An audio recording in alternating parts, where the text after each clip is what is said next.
बिस्मिल्लाहिर्रहमानिर्रहीम। जुम्मा की सुन्नतें। नंबर 1 गुस्ल करना। नंबर 2 अच्छे और साफ़ कपड़े पहनना। नंबर 3 मस्जिद में जल्द जाने की फ़िक्र करना।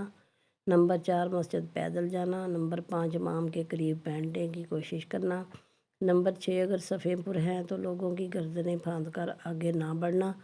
नंबर 7 अगर कोई फजूल काम ना करना है, मसलन अपने कपड़ों से या बालों से लहो-लब ना करना।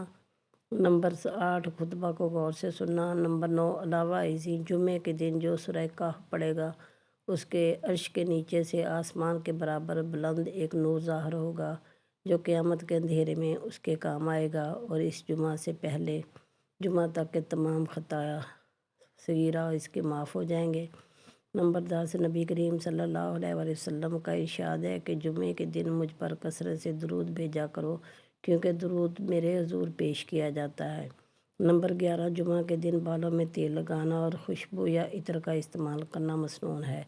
मेरे प्यारे बहन भाइयों, अगर आपको मेरी वीडियो पसंद आए तो वीडियो को लाइक कीजिए, दोस्तों के साथ शेयर कीजिए और मेरे चैनल को सब्सक्राइब कीजिए। अल्लाह हाफ़िज़।